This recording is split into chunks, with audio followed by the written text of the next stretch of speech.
नमस्कार दोस्तों, मैं आपका दोस्त रजनीकांत ओझा।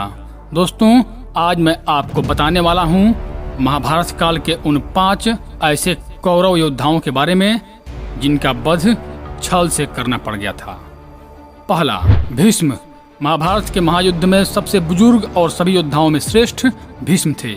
अपनी राजभक्ति के कारण इन्होंने कौरवों के साथ युद्ध में भाग लेने का निर्णय किया और पांडवों के विजय में सबसे बड़े बाधक बन गए। इन्हें पराजित किए बिना महाभारत के युद्ध में पांडवों का विजयी होना असंभव था, क्योंकि भीष्म कौरवों के सेनापति के तौर पर उनके ढाल बने हुए थे। 18 दिन तक चले इस युद्ध में भीष्म अकेले ही 10 दिनों तक पांडवों की सेना का संहार करते रहे। ऐसी स्थिति में भगवान श्री कृष्ण की सलाह से अर्जुन अपने रथ पर शिखंडी को लेकर आते हैं, जो न पुरुष था और न स्त्री। भीष्म शिखंडी को एक स्त्री मानते थे और इस रहस्य से पांडव परिचित थे। भीष्म के स्त्री पर अस्त्र शस्त्र नहीं उठाने की प्रतिज्ञा का लाभ उठाते हुए अर्जुन ने युद्ध के 10वें दिन भीष्म को बाणों से छलनी कर दिया और भीष्म बाणों की सैया पर लेटे लेटे अंत तक युद्ध देखते रहे। दूसरा, द्रोणाचार्य। भीष्म के बाद कौरवों के सेनापति बने द्रोणाचार्य। ये कौरव और पांडवों के गुरु थे। भीष्म के समान ही ये भी पांडवों के मार्ग में बड़े बाधक बने हुए थे। इन्हें भी युद्ध में पराजित कर पाना किसी के लिए भी असंभव था। माना जाता है कि द्रोणाचार्य को केवल उनका शोक ही मार सकता था। ऐसे में पांडवों ने द्रोणाचार्य के साथ एक छल किया। भीम ने अश्वत्थामा नाम के हाथी को मार दिया और द्रोणाचार्य के पास जाकर कहने लगे कि मैंने अश्वत्थामा का वध कर दिया। अश्वत्थामा द्रोणाचार्य के पुत्र का भी नाम था। द्रोणाचार्य को भीम की बातों पर भरोसा नहीं था, इसलिए धर्मराज युधिष्ठिर से पूछा कि क्या अश्वत्थामा मारा गया। इस पर युधिष्ठिर ने कहा, अश्वत्थामा हतो नरो वा कुंजरो वा, यानी अश्वत्थामा मारा गया, लेकिन यह नर भी हो सकता है और हाथी भी।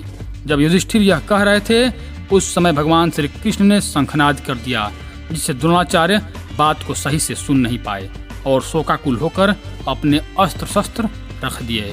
मौके का फायदा उठाकर द्रौपदी के भाई धृष्टद्युम्न ने द्रोणाचार्य का वध कर दिया। तीसरा, जयद्रथ। दुर्योधन के जीजा जयद्रथ के कारण अर्जुन के पुत्र अभिमन्यु का वध कौरवों ने मिलकर किया था। इससे क्रोधित होकर अर्जुन ने प्रतिज्ञा ले ली कि अगले दिन के युद्ध में सूर्यास्त तक वह जयद्रथ का वध कर देंगे, नहीं तो खुद अग्नि में समाधि ले लेंगे। कौरवों की पूरी सेना उस दिन जयद्रथ की सुरक्षा में लग गई। ऐसे में अर्जुन के लिए जयद्रथ का वध कर पाना असंभव हो गया। ऐसी स्थिति में श्री कृष्ण ने एक चाल चली। उन्होंने अपनी माया से सूर्य को ढक दिया, जिससे अंधेरा छा गया। जयद्रथ ने यह समझा कि शाम हो चुकी है और वह अर्जुन के सामने खुद आ गया। श्री कृष्ण तो यही चाहते थे। इन्होंने अर्जुन से कहा कि अपना धनुष उठाओ और जयद्रथ का वध कर दो, अभी सूर्यास्त नहीं हुआ है। कृष्ण के इतना कहते ही सूर्यदेव फिर से प्रकट हो गए। अर्जुन ने एक पल की भी देरी न करते हुए जयद्रथ का वध कर दिया। चौथा, कर्ण।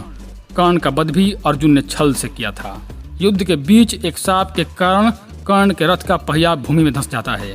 उस समय निहत्थे कर्ण पर अर्जुन ने दिव्यास्त्र चला दिया और कर्ण वीर गति को प्राप्त हो गए। पांचवा एवं अंतिम, दुर्योधन। महाभारत के युद्ध का अंतिम महायोद्धा जिसका वध छल पर्वक हुआ था, वह है दुर्योधन, जिसे महाभारत का खलनायक भी माना जाता है। दुर्योधन और भीम के बीच में गदा युद्ध हुआ।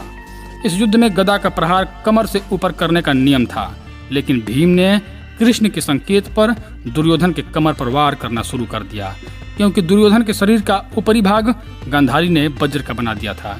इस तरह छल पूर्वक दुर्योधन का भी अंत कर दिया गया। तो दोस्तों, यह थे महाभारत के 5 ऐसे योद्धा जिनका वध छल से हुआ था। यदि आपको यह जानकारी अच्छा लगा हो तो कृपया हमारे चैनल को सब्सक्राइब कर दें। धन्यवाद।